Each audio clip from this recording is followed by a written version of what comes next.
ငါကတော့ဒီနေ့နေ့ခင်းဘက်အိမ်မက်မယုံနဲ့တင်စက္ကန့်တိုင်းကျင့်စဉ်အဆင့်တွေအလိုလျောက်တိုးတက်နေတယ်အတိတ်ဘဝကမှတ်ဉာဏ်တွေကိုအခြေခံပြီးကျင့်ကြံနေတာမို့ကျင့်စဉ်အဆင့်တွေကိုအမြန်ဆုံးရရှိနိုင်မှာပါငါကတော့ဝိညာဉ်ပေါင်း6000ကိုစွန့်ပယ်ပြီးဝါမျိုးတက်ဆင်ခြင်းအဖြစ်ကျင့်စဉ်အဆင့်ကိုရယူနိုင်တယ်ဒါပေမဲ့ငါကဘာလို့ဒီလိုကောင်မျိုးဖြစ်ကူးပြောင်းဝင်စားလာရတာလဲငါကဘာကူးပြောင်းလာပြီးမေတုနေတဲ့မျိုးနဲ့လေးတစ်ကောင်ဖြစ်လာတယ်အိမ်ုံနဲ့တင်အကန့်အသတ်မရှိကြီးထွားနိုင်တဲ့စနစ်တစ်ခုပါနိုးထလာခဲ့သေးတယ်အိမ်နေုံနဲ့စက္ကန့်တိုင်းကျင့်စဉ်အဆင့်တမန်ရနေတာအဲ့ဒါဆိုအေးအေးဆေးဆေးအိမ်နေုံနဲ့တင်မိစ္ဆာနဲ့ဖျားရဲ့ထိဆုံးကိုရောက်သွားနိုင်တာမဟုတ်ဘူးလားငါပြန်လည်မွေးဖွားလာပြီးစိတ်ဖက်ဖက်မျိုးစိမ်းလေးတစ်ကောင်ဖြစ်မွေးဖွားလာတာတော်သေးတာကအတိတ်ဘဝကကျင့်စဉ်မှတ်ဉာဏ်တွေကိုထိန်းသိမ်းထားနိုင်လို့ပဲနေတိုင်းကြိုးကြိုးစားစားကျင့်ကြံပြီးအဆင့်တွေတက်ကမိစ္ဆာကြောက်ဖြစ်လာရင်အတိတ်ဘဝကရန်ကျွေးကိုတိတ်မကြခင်ကလေးစားချင်နိုင်တော့မှာပါငါပြန်လည်ဝင်စားလာပြီးဖြူဖက်ဖက်မျိုးဖြူလေးတစ်ကောင်ဖြစ်ဝင်စားလာတာတော်သေးတာကတေချင်းတရားမှတစ်စစ်ပြန်လဲကျင့်ကြံတဲ့နေလမ်းကြောင့်မှတ်ဉာဏ်တွေကိုထိန်းထားနိုင်ခဲ့တဲ့အခုတော့အသက်ရှင်အောင်အဝေးတိခံပြီးကျင့်စဉ်တွေကိုအမြန်ဆုံးပြတ်တင်ကမိစ္ဆာအဆင့်ကနေမိုင်းနဲ့အဆင့်ကိုကူးပြောင်းပြီးဝိညာဉ်ပေါင်းစုံလမ်းတော်ကိုထိန်းချုပ်နိုင်ဖို့လက်တကမ်းမဲ့လို့တော့တယ်အေးအေးဆေးဆေးမနေခင်ငါမှမေးစရာတစ်ခုရှိသေးတယ်ဒီမျိုးလေးနှစ်ကောင်ကငါရဲ့မောင်နှမတွေထင်တယ်ငါတို့နှစ်ယောက်ရဲ့စိတ်တန်တွေကိုကြားနေရတယ်လို့ပဲဝိညာဉ်ပေါင်းစုံထိဆုံးကိုပြန်မရောက်ခင်မေးစရာတစ်ခုရှိသေးတယ်ဒီမျိုးဆုံးနှစ်ကောင်ကငါရဲ့မောင်နှမတွေပဲငကားပြန်ဖြစ်လာတဲ့အခါငါကိုအမြဲရဲ့ယထာလုံးဆွဲတဲ့ငကားမြင့်လောက်ခိုင်းရင်အတော်ကောင်းပါပဲဝါအောင်မွေးပြီးအလံတော်ရဲ့ထက်ကတွေးသားရင်ချဝိညာဉ်ဖြစ်သုံးရင်အလွန်ကောင်းပါပဲအလိုလေရုပ်ဆိုးတဲ့မြေဦးချောင်းချောင်းမြေပါတယ်ယထာဆွဲတဲ့ငကားမြင့်နဲ့အလံနဲ့ထက်မလို့လားကဘာမကူးပြောင်းခင်ကလေးကတစ်သက်လုံးကြလို့ရုံးကန်ခဲ့ရတာကူးပြောင်းလာပြီးတာတော့ငါကိုငကားမြင့်နဲ့ဝိညာဉ်ဖြစ်သုံးချင်တဲ့ရဲ့ပေါ့စောင့်ရကြဆမ်းပါငါကျင့်စဉ်အောင်မြင်တဲ့အခါဒီကောင်နဲ့ကောင်ကိုငါရဲ့စွမ်းကိုပြလိုက်မယ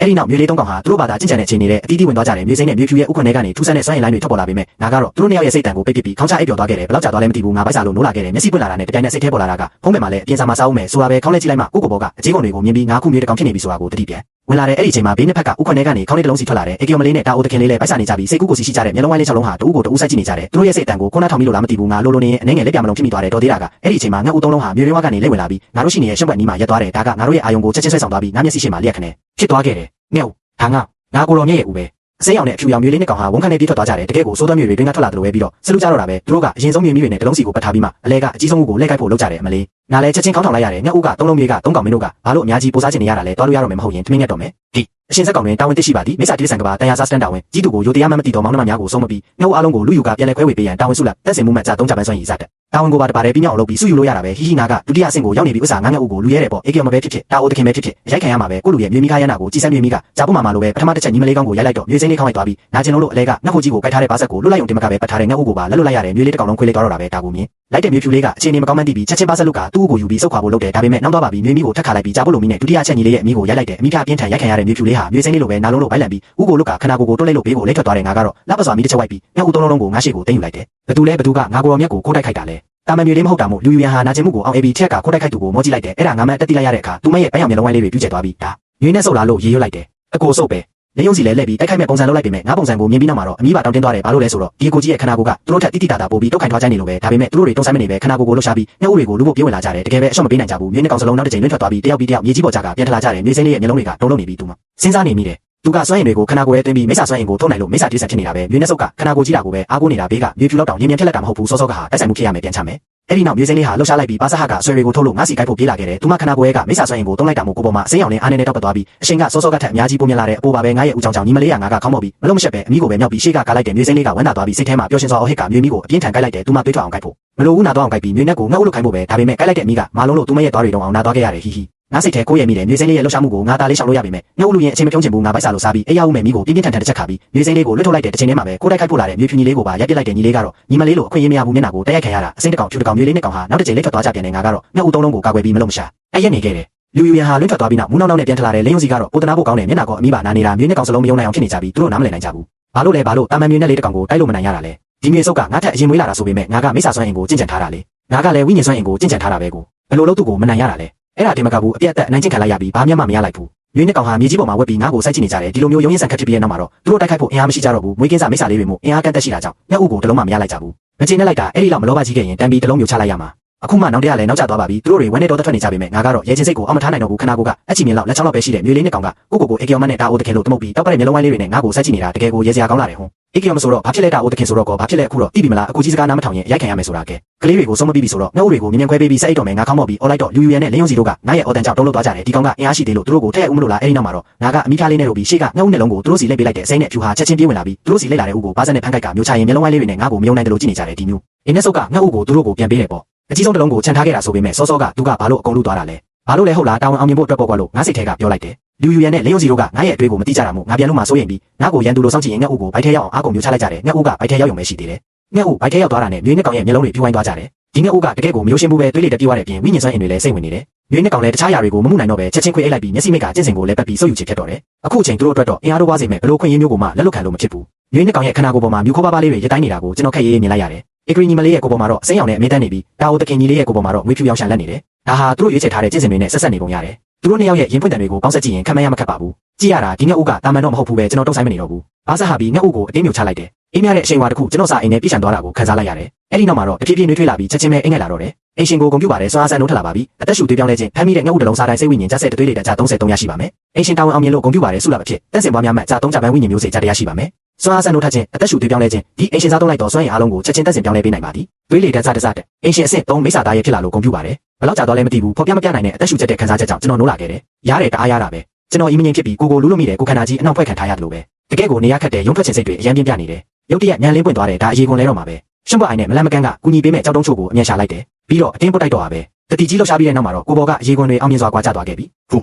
်နေလို့ကောင်းသွားပြီကျွန်တော်မြေကြီးပေါ်ပလက်လန်ပြီးတပြင်းရှည်ကြီးချလိုက်မိတယ်စိတ်ရောကိုပါလန်းဆန်းသွားပြီးမြေတကူလုံးပေါ်ပါပျော်ရှင်သွားတယ်လို့ပဲအမိခါလေးကိုမြောက်ပြီးလောက်ခါကြည့်တော့ပိုးလို့လာတယ်လို့ခံစားရတယ်စနေမျက်နှာပြင်ကိုတစ်ချက်လန်းကြည့်လိုက်တယ်အိမ်ရှင်ကြည်ချမ်းရှမ်းမျိုးနဲ့စိမ့်ပြရည်မျိုးအဆင့်3တိုးတက်လန်းပြီးအဆင့်4ရောက်ရန်အမှတ်9သိန်းလိုအပ်သည်သွေးလေတက်400နဲ့189ကျင်းစဉ်အဆင့်တာမန်ရုပ်ခန္ဓာအဆင့်စိတ်ဝိညာဉ်အဆင့်တာမန်ဝိညာဉ်အဆင့်တက်စင်ပွားများမှတ်3သွေးလေတက်4သိန်းကျော်အကြံပြင်းတွက်ကြည့်ရတဲ့လောက်တော့9ရက်လောက်အိပ်ပျော်သွားပုံရတယ်ဘိုက်ကလည်းပြန်စားလာပြန်ပြီးအစိမ်းမြေနဲ့အဖြူမြေကိုကြည့်ရတာလှုပ်ရှားမှုမရှိသေးဘူးသူတို့ကဘိုက်မစားကြဘူးလားတကယ်မစားတာလည်းဖြစ်နိုင်ပါတယ်ဒီတန်တရားဝင်လာတဲ့စက္ကန့်ပိုင်းမှာတင်ကျွန်တော်ဘာသာပြန်ပြေထွက်သွားတယ်ဘလောက်ပဲကောင်းတဲ့ကျင့်စဉ်ဖြစ်ချက်ချင်းတက်စင်ခြင်းကိုမရှင်နိုင်ပါမလဲဒါပေမဲ့စုပ်ယူတာမြင်တယ်လို့ဘိုက်စားတာလည်းမြင်တယ်ပတ်ဝန်းကျင်ကိုဝေ့ကြည့်တော့ကူထဲမှာမြေကြီးကလွှဲရင်နိုင်ရန်ပဲကျန်တော့တယ်နောက်တစ်မျိုးကြံသေးတာပဲနာခုလေးတင်လဲထားတဲ့အရေကုန်ကိုတော့ပြန်မစားတော့ပါဘူးနော်ကဲစနစ်မှာတာဝန်သိရှိပါတယ်အစားအစာဖြုံးတီးခြင်းဒီရှက်ဖွယ်လို့ရဖြစ်သည်မြေရေကုန်ကိုစားနိုင်သည်ကျေးဇူးပြု၏မဖြုံးတီးပါနဲ့တာဝန်ချင်းမြေရေကုန်ကိုစားရန်ဆုလပ်တန်းစင်ပွားများမှဇာနှစ်ကြပန်းဝိညာဉ်မျိုးစေကြတဲ့စနစ်မင်းရဲ့တိတ်ခါတွေဘယ်ရောက်ကုန်ပြီလဲဒီလိုတာဝန်မျိုးပေးပြီးငါ့ကိုပိုင်ရေကုန်ကိုအတင်းစားခိုင်းနေတယ်ငါကြည့်ချမ်းရှမ်းဟာဒီနေ့ဘိုက်စာလို့တင်ရင်သေးပါစေဘယ်တော့မှဒါပေမဲ့ပြောရအောင်မယ်တော်တော်လေးဝါလို့ကောင်းတာအမဲသားကြောင့်အရသာနဲ့နင်းနေစင်တယ်ကျွန်တော်ဝိုင်းရင်းနဲ့ပဲစိတ်ထဲကျင်းနေမိသွားတယ်မကြခင်မှာပဲကိုရေကုန်ကိုစားလို့ပြီးသွားတယ်ဘိုင်းမောကပေမဲ့ဘိုက်တော့မစားတော့ဘူးပေါ့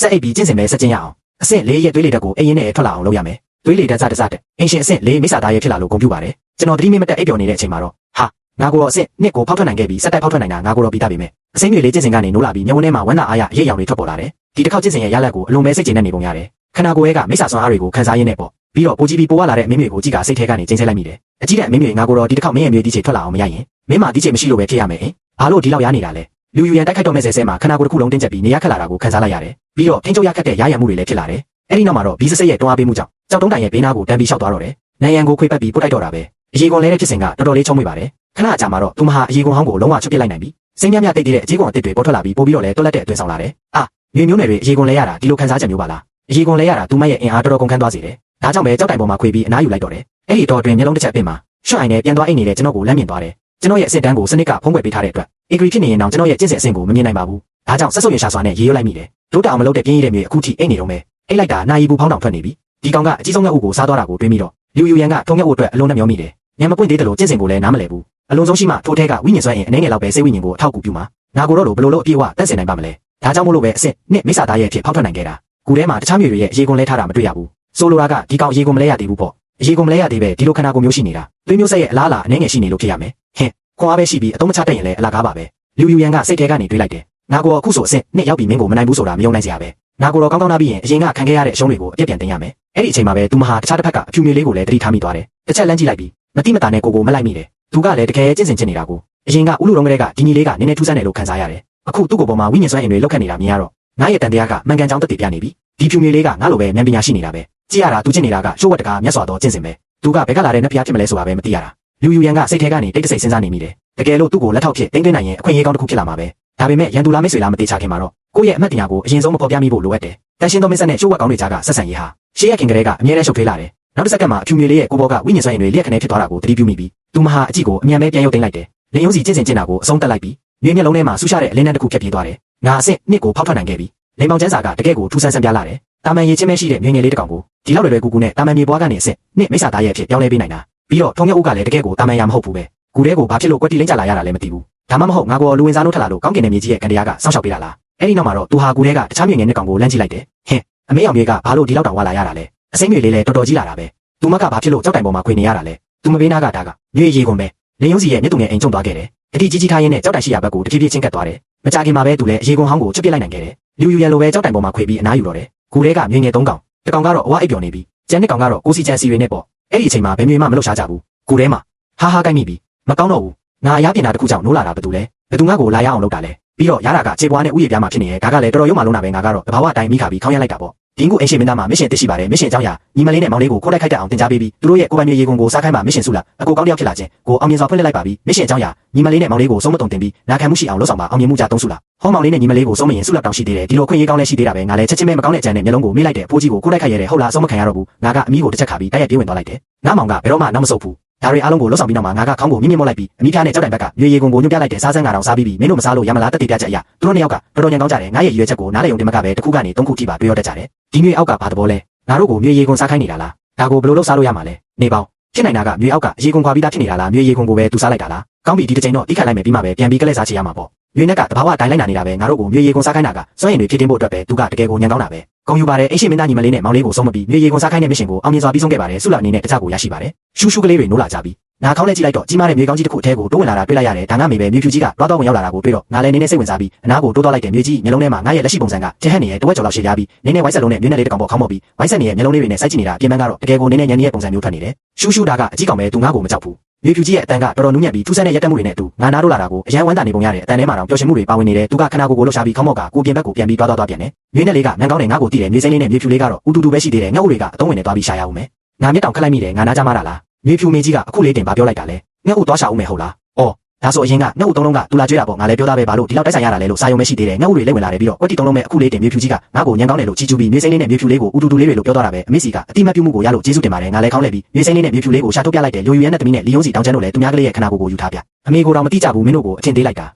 ာဒီမြေအောက်ကဘာလုပ်နေတာလဲငါတို့ကိုလောင်ပြောင်နေတာလားအမေမြေကြီးကိုတွေ့တာတော့အနာတို့သွားရတဲ့လူအောက်ကငါတို့ကိုလောင်ပြောင်ရဲသေးတယ်ပေါ့ထူးဆန်းတဲ့မြေဖြူကဘာလို့သူ့ကိုမစားတာလဲနားမားတာမဖြစ်နိုင်ပါဘူးမြေမျိုးနဲ့စုတွေကတမျိုးနဲ့သားချင်းကိုစားတတ်ကြတယ်ပြီးတော့တွေးတာတော့စက်မှုကိုလည်းဂိမ်းမဆိုင်ကြဘူးသူကမန်ပညာပွင့်လင်းမလာမချင်းပေါ့ဒါပေမဲ့တာမန်မိတ်ဆာတတဝါတွေကအနည်းဆုံးလည်းပဲ9ယောက်မှသာကျင့်ကြံခြင်းကိုနားလည်ကြတာမြေဖြူရဲ့ခနာကိုမှတွင်းညီနဲ့အငွေ့တက်တောင်မရှိဘူးအစိမ့်ကလည်းပဲနားမကြော်နိုင်ဘူးဖြစ်နိုင်တာကဝိညာဉ်စွမ်းအင်တွေပါရှိတဲ့ရတနာတွေကိုစားမိလို့ညံပွင့်သွားတာလားဒါကတော့ကံကောင်းတာပဲအော်ဒီလိုကိုငါနားလည်သွားပြီဒီနှစ်ယောက်ကမြေတွေကမိမိမြေရေကုန်ကိုပြန်စားတတ်မှမသိကြပေမဲ့မြေချင်းချင်းစားတတ်မှတော့သိကြတာပဲအန်သားစရာမရှိပါဘူးအမေမြေကြီးပေါ်လာမှသူတို့ပုံနေကြတာငါကရရှိလာတဲ့အချက်လက်တွေကိုစူးစီးလိုက်တော့အကြံပြင်းသိရှိသွားရတယ်မြေမျိုးနဲ့တိကျပြောရရင်ညံမပွင့်သေးတဲ့မြေမျိုးတွေမှာမိသားစုဆိုရဲ့အယူဆမရှိကြဘူးဒါပေမဲ့သူတို့ရဲ့အမေမြေကြီးကတော့ထူးခြားတဲ့အခြေအနေကြောင့်ညံပညာကြိုတင်ပွင့်လင်းနေခဲ့ပုံရတယ်ဘာကြောင့်လဲတော့မသိပေမဲ့ငါ့ဦးတို့အင်းနဲ့သူတို့ကိုလည်းညံပွင့်အောင်လုပ်ပေးချင်နေတာဒီလိုပြောရရင်ငါကဒီတစ်ချိန်တော့တော်တော်ကံကောင်းတာပဲအားကိုးရတဲ့အမေတယောက်နဲ့တွေ့ရတာအမေမြေကြီးမသွားခင်ကငါ့ဦးသွားရှာဦးမယ်လို့ပြောသွားတယ်ငါ့ဦးရဲ့အရာတာကိုတွေးမိရင်ကလည်းမတိမတာမျောလေးမိလာတယ်အခုလေးတင်ဒီကောင်လေးနှစ်ယောက်ကြောင့်နိုးလာရတာပြီးတော့စားလဲစားနေတာနဲ့ခနာကိုခွေပြီးအိတ်ချင်အောင်ဆောင်လိုက်တယ်ငါ့ဦးရောက်လာမယ့်ချိန်ကိုစောင်းဆိုင်ရင်ပေါ့ရိုယူရန်နဲ့လီယုံစီတို့ကတော့လုံးလုံးမဆုံးသေးဘူးသူတို့ကဒီကူထဲကနေထွက်ခွာရမလားဆိုတာဝေခွဲမရဖြစ်နေကြတယ်အမေမြေကြီးပြန်လာပြီးသူတို့ကိုစားပြစ်မှာစိုးရိမ်နေကြတာအဲ့ဒီချိန်ကျရင်ပြန်လဲမွေးဖို့အားဖို့အခွင့်အရေးရှိချင်မှရှိတော့မှာအမုံမဲငါဘာလို့မေ့သွားရတာလဲဒီကူကဘေးကင်းချင်မှဘေးကင်းမှအဲ့ဒီမြေဖြူကဘာလို့ဆုတ်ခွာသွားတာလဲသူတာညံပွင့်နေပြီးငါတို့ကိုကာကွယ်ပေးမယ်ဆိုရင်တော့ကိစ္စကောင်းတစ်ခုဖြစ်လာမှာပါငါကအခုလောလောဆယ်အရန်အားနေလုံးသေးတယ်ဒီမြေနဲ့အောက်ကလည်းပြန်အိပ်ပျော်သွားပြန်ပြီးသူကဒီလောက်တည်ငြိမ်နေတာဖြစ်နိုင်တာကအမေမြေနဲ့ဆက်သွယ်နိုင်လို့လားဒါမှမဟုတ်အနေကိုမသိတဲ့ဥတူတူကောင်မို့လို့လားထားလိုက်ပါတော့ထွက်သွားတာပဲကောင်းပါတယ်စွန့်စားလို့မဖြစ်ဘူးမြေနဲ့ကောင်ကတိုင်ပင်မထားပဲထွက်ခွာဖို့ဆုံးဖြတ်လိုက်ကြတယ်တကောင်ကအစိမ့်တကောင်ကအဖြူကူဝက်စီကိုတွားကြတယ်မြေနဲ့ရဲ့ဘေးကနေဖြတ်သွားတဲ့အချိန်မှာပဲနှစ်ကောင်လုံးကချက်ချင်းရက်တက်သွားကြပြန်နေထားလိုက်ပါတော့ငှက်ဥသုံးလုံးကိုတကောင်နဲ့စားရတာလည်းမကောင်းပါဘူးဘယ်သွားမလို့လဲဘယ်မှမသွားနဲ့အားလုံးမင်းကအတွက်အမေလာကျွေးမဲ့ငှက်ဥကိုစောင့်နေကြဒီနှစ်ကောင်ထွက်ပြေးမလို့လောက်တာတော့ငါ့ကိုခေါ်သွားသေးတဲ့အတွက်သူတို့ကိုချန်ထားပေးလိုက်ပါမယ်ငါကတားဆီးဖို့ရည်ရွယ်ချက်ရှိတာကြောင့်ရိုယူရန်နဲ့လီယုံစီတို့ဘယ်လိုပဲထွက်ပြေးဖို့စူးစမ်းပါစေထွက်လို့မရဖြစ်နေရတယ်အချိန်10ကနန်းလောက်တိုက်ခိုက်ပြီးနောက်အားလုံးကိုတားဆီးထားနိုင်ခဲ့တယ်သူတို့နှစ်ယောက်ဒေါသထွက်နေတဲ့ကြားကငါကူဝဘက်ကိုခဏခဏလန့်ကြည့်နေတာကိုမြင်တော့စိတ်ထဲမှာတခုခုကိုရိပ်မိသွားပြီးအပြင်ကိုပြေးထိုးအမေလှရှာမှုတွေကိုတဖြည်းဖြည်းရပ်တန့်လိုက်ကြတယ်တိတ်မကြခင်မှာပဲကူပြင်ဘက်ကနေအားနေတဲ့လှရှာတန်တွေထွက်ပေါ်လာပြီးငှက်ဥသုံးလုံးဟာတလုံးပြီးတလုံးလေးဝင်လာခဲ့တယ်နတ်သမီးနဲ့တောင်ကျန်းတို့လည်းမျက်လုံးပြူးသွားကြရတယ်တကယ်ပဲရှိတာပဲဟာအမေမြေကြီးလာကျွေးတဲ့အစားအစာရောက်လာပြီးငါလည်းဆက်ပြီးအိတ်လို့ရပြီဒါကတကယ်ပဲအမေမြေကြီးရဲ့ကျွေးမွေးမှုကိုခံနေရတာပဲအိုးကျေးဇူးရှိရင်ပြန်ဆက်ရမယ်ငါကဘယ်တော့မှသူများကျွေးကိုမထားဘူးထားလိုက်ပါတော့နောက်မှပဲအဆက်တရပြန်ဆက်ရမှာပေါ့ငှက်ဥသုံးလုံးကိုမြေတကောင်တစ်လုံးစီပေါ့ဒီငှက်ဥကအရင်ကထက်အများကြီးပိုကြီးလာရုံတင်မကဘူးပေါ်မှာလဲတောက်ပတဲ့လင်းနဲ့တွေထွက်ပေါ်နေတယ်ဒါကဝိညာဉ်စွမ်းရင်ပဲဝိညာဉ်စွမ်းရင်တွေပြင်မကိုထွက်ပေါ်နေတာဒါကအဆင့်3000ကျော်မိစ္ဆာတတော်ရဲ့ဦးပဲတာမန်ငှက်တွေကပဲဥနိုင်တာလေငါမေအမေကဘသူ့အိမ်ကူကိုသွားခိုးလာတာလဲငါလည်းစိတ်ထဲကနေတန်တချီကျူးမိတယ်အပြင်မန်းတထန်ကအရင်ကမြေဖန်းငယ်ရဲ့ဥတွေနဲ့အရန်တူနေတယ်ဒါဆိုအမေကမြေဖန်းငယ်မိသားစုကိုပြစ်မှတ်ထားပြီးဒုက္ခပေးနေတာပေါ့ဒါကဘာပြဿနာမှရှာမလာဘူးမလားဟင်းတာမန်မိစ္ဆာတတော်ရဲ့ဦးပဲဟာအရင်တုန်းကဆိုရင်ဒီလိုမျိုးကငါရဲ့ထမင်းစားဆောင်နေတာဝင်ခွင့်မရှိဘူးရိုယူရန်ကနည်းနည်းပြန်ပြီးတင်းငိမ့်သွားတဲ့စိတ်ထဲမှာတော့ကိုပြန်နေတိတ်နေတာပေါ့ငှက်ဥတစ်လုံးကြောင့်နဲ့နတ်သမီးရဲ့ဂုံတိတ်ခါကိုအကျိုးပြအောင်မလုပ်နိုင်ဘူးလေအင်းတကယ်ပဲနင်းနေတော့လိုသေးတာပဲဒါပေမဲ့ငါရဲ့အခုလက်ရှိခနာကိုစားသုံးဖို့အတွက်တော့ကွက်တီပဲလီယုံစီကလည်းဟန်ကိုဘိုးနဲ့ပြောလိုက်တယ်ကြီးဒါကဘာတွေဟန်ဆောင်နေတာလဲဒီမှာပြင်လို့လည်းမရှိဘဲနဲ့ပြီးတော့ငါကြားနေရတာကသူတို့ရဲ့စိတ်ကူးတန်တွေလေးပြောရရင်ဒီကောင်နဲ့ကောင်ကကိုတောင်ပြန်လဲလဲညာနေကြတာပဲဒါပေမဲ့သူတို့ငှက်ဥစီကိုပြေးဝင်သွားတဲ့အချိန်ကိုတော့နင်းနေမှမထိခိုက်စေပါဘူးအရင်တစ်ခုကတစ်ချက်လက်သွားပြီးငှက်ဥသုံးလုံးနဲ့ကနှလုံးစီကိုပြန်တူပြေးဝင်သွားကြတယ်တယောက်တစ်လုံးစီယူပြီးတာနဲ့ပါဆက်ဟာပြီးချက်ချင်းမျိုးချလိုက်ကြတယ်တိတာတာကတော့အရင်ကတင်ကန်းစာကိုရသွားကြတာပဲဘေးမှာမျိုးနဲ့တကောင်ရှိနေမှန်းသိတော့ပါဆက်ထဲရောက်မှစိတ်ချရမယ်ဆိုတာနားလည်သွားကြတာဒါပေမဲ့ငါကသူတို့ကိုဒီလောက်လွယ်လွယ်နဲ့အောင်မြင်ခွင့်ပေးမလားငါမှပြီးမြောက်ရမယ့်မစ်ရှင်တွေရှိသေးတယ်လေငါလည်းချက်ချင်းပဲပြေးဝင်သွားလိုက်တဲ့အရှင်ပြင်းပြင်းနဲ့အမိကိုမြောက်ပြီးအားပြင်းပြင်းအဲ့နဲ့တိတိကျကျရိုက်ချလိုက်တဲ့အားကလည်းအတော်ပဲဥနှုတ်ကိုမထိခိုက်စေုံလေးပေါ့ရိုက်ခတ်လိုက်ရတဲ့မျိုးနဲ့ကောင်ကတဘာဝတိုင်းငှက်ဥကိုလွတ်လိုက်ပြီးခနာကိုတစ်ခုလုံးဘေးကိုလိမ့်သွားကြတယ်မျိုးစိမ်းလေးကအမိကိုပြင်းပြင်းထန်ထန်ခါရမ်းပြီးမြေပြင်ကိုရိုက်ခတ်နေတယ်မျိုးအောက်ဘာလို့ထပ်ပြီးရိုက်ပြန်တာလဲဒီတစ်ချိန်ငါကငှက်ဥတစ်လုံးပဲယူတာလေငါလည်းငှက်ဥတစ်လုံးပဲလူတာလေမင်းတို့ကအော်ဟစ်ရဲသေးတယ်ပေါ့မင်းတို့ကိုရိုက်ဖို့အကြောင်းပြချက်မလို့ပေမဲ့ငါကအကိုကြီးတယောက်အနေနဲ့အကြောင်းပြချက်မရှိပဲရိုက်တာမျိုးတော့မလုပ်ပါဘူးငါကခေါင်းမောက်လိုက်ပြီးအမီးနဲ့ငှက်ဥသုံးလုံးကိုတနေရာထဲရောက်လိမ့်စုလိုက်တယ်ပြီးတော့အမီးဖျားနဲ့အပေါ်ကနေအကုန်လုံးကိုရိုးထိလိုက်တယ်ငှက်ဥသုံးလုံးရဲ့အရွယ်စားကမတူကြဘူးလေရိုယူရန်ကတော့စိတ်မကောင်းဖြစ်ရတဲ့အမူအရာပြုလုပ်နေတယ်သူရွေးထားတဲ့ဥကအားလုံးထဲမှာအကြီးဆုံးဖြစ်နေတာကိုဒါကအကြီးကိုဦးစားပေးရမယ်ဆိုတဲ့အလေးထားမဟုတ်ဘူးလားတကယ်ပဲကလေးဆန်တာပဲငှက်ဥကိုတောင်အရွယ်စားလို့နေကြသေးတယ်